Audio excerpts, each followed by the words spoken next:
Welcome to the world headquarters of Euclid Ebenezer Training, broadcasting from somewhere partially underground on this continent.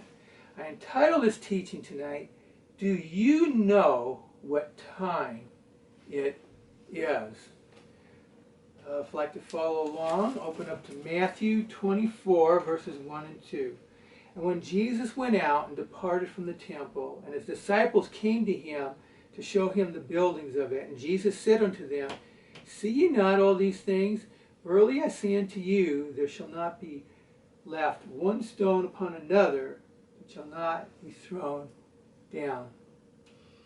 I was at work, and a friend of mine just concerned about things going on in the world, and they said to me, he was talking to a friend of his about things going on, and my friend says, Do you know what time it is? And it seemed to be more of a statement than a question. When I was a kid, my mom would yell out, Do you know what time it is? Matthew 24:2. See ye not all these things? And it's the same thing with Jesus.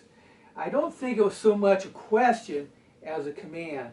The phrase in the King James Bible, see ye, sometimes translated you see, comes from the Greek word 991, Strong's word 9191, blipo.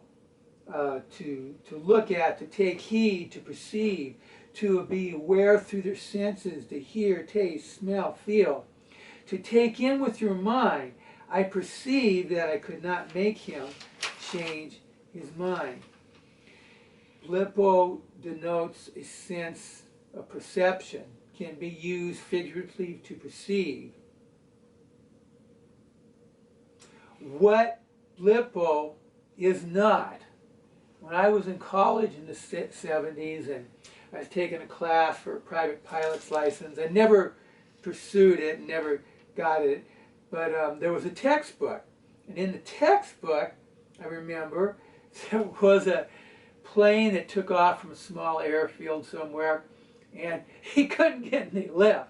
He drove right off the runway. So he gets out of the plane, and he realizes, oh, there's no wings, because it was a rental plane, and it had been in the shop, and they were repairing it, but he didn't even do a flight check and check to see if his wings were there.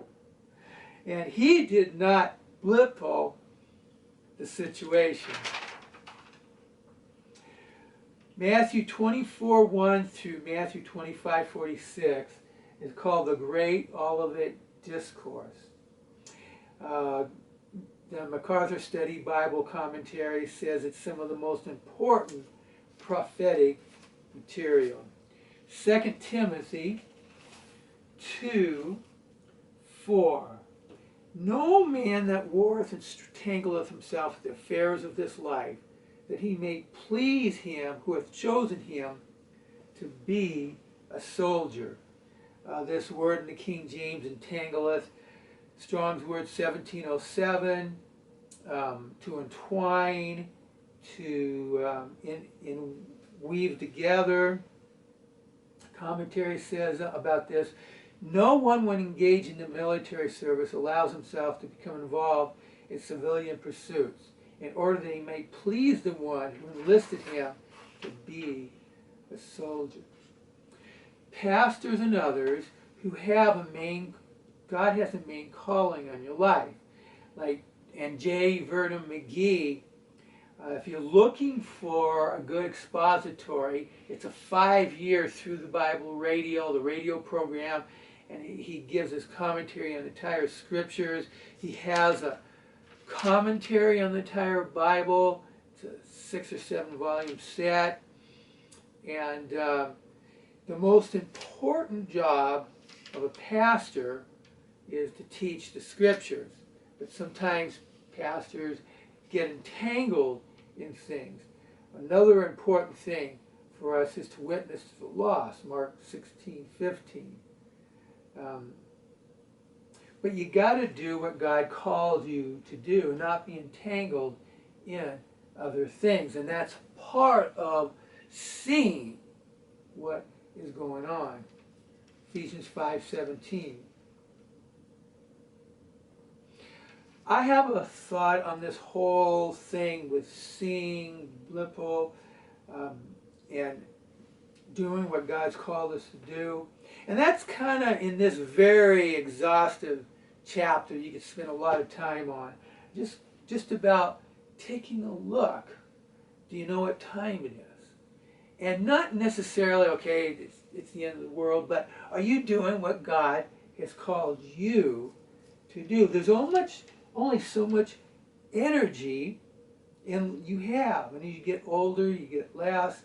There's certain battles you can't win. It's not worth fighting over. And there's times where we just take a rest and say, okay, I don't want to do that anymore because it just takes too much energy. And if you use your energy on the wrong battlefield, then when it's your turn, your spiritual battlefield that God's picked for you, and you don't have enough energy for it, then that is not a good thing. There was a movie called Miracle. In the beginning of the movie, it shows news footage of what's going on in the world and the country, and gas shortage and other things going on, and they focus, and they do that because they want to show you this guy is trying to put a hockey team together with all the chaos going on in life. And I think that should be us, that we see what we're supposed to do, and we're not entangled in things that we don't have the energy for. We can't do everything. You have to pick some things, and you just can't. You got to make decisions. And the older I get, the less I'm picking things. And I've lived through a lot of chaos in my old age. And so, like this movie, he's trying to put together a hockey team. There's one place in it where he's approached, and this is just a hockey game. And the other individual says to the coach, well, you don't have a choice in the matter. You're here. So I think it's a good movie as far as that, especially the beginning of it. If you want to see what it was like to live in 1979, 80 era, just watch the first 5 minutes of that movie. And it was made in 2003. So I just say to people, do you blipple what I'm trying to say? Do you blipple what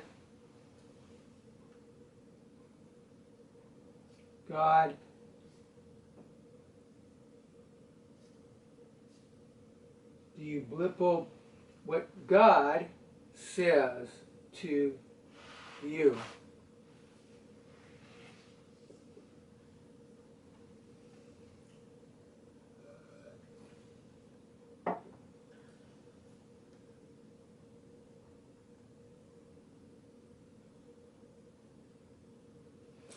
Lord, I just pray for everyone who watches this. I just pray that you would deal with them. And there are so many things, even in a small town, the pace is just so rushed, and you know, things that just seem like we're being pushed a certain direction. I just pray for everyone who watches this that you would deal with them about where they're at. Do they make some adjustments? Do they need to recalculate? We can't do everything. We can't please everybody. And we have to do what God has called us to do. And especially when chaos is all around us and there's voices yelling at us, go this way, go that way. lo, here is Christ, lo, there is Christ. But he may not be God's will for you any of those places. So Lord, I just pray that people would stop and take a time out and take a break and just say, stop what you're doing, and just get a hold of God and take some time, go away, go fishing maybe, go to a retreat or prayer or something, just rent a cabin somewhere. Or maybe for me, I like going down to the basketball court. It's kind of quiet, just shoot and pray and say, okay, Lord, this is stressing me out. But just try to do something to focus on what God has called for you to do. Closing thought, I'm going to wrap this up. I find that in my life and responsibilities I have where I have to make decisions, and sometimes I really just don't know, and I want to make the right decision. And I find, okay, and you hear people say don't procrastinate on things, but sometimes it's good. And I know there's times in my life I wasn't sure what to do. I'm going to get a good night's sleep. I'm going to put it out of my mind. I'm not going to think about it. And I wake up the next morning and maybe I'll have a dream. Yeah, I should do this. And just a witness, and it's just like, okay, I understand now. Or maybe I just woke up and I just know, okay, I'm going to do B. I was thinking of A, but now I wake up, or you're not sure about something, you wake up, boom, I know that's exactly what I'm supposed to do. And sometimes just a good night's sleep, resting. I find at times in not where I'm at anymore. I think most people now wouldn't have a problem with what I'm saying, but there are certain movements in Christianity that kind of drive people to do things. And there's not a time to take a break. They don't want you to think and take responsibility for whatever decision you're going to make. And sometimes you need to do that. Maybe it's not a place to be if someone's really pushing you and driving you. Sometimes at work, it just gets goofy and you got to make a decision. But just try to understand, do you know what time it is? Not necessarily prophetic, but just in events in life and seasons in your life. Do you know what time? The season where God has you right now. And in an earlier sermon, Puffed Up, that I did, I didn't understand the season I was at that church, and I didn't take advantage of it. And I look back, and if I could go back in a time machine and come up to me and say, do you know what time it is? And not about the end of the world, but about the season in your life. And if you had told me when I was at that church, 2021, 22, I was going to be here, I don't think I would have believed you, but here we are, And so for wherever we are, we got to be careful not to be entangled. Signing off from somewhere partially underground, Euclid Ebenezer Training bids you good night.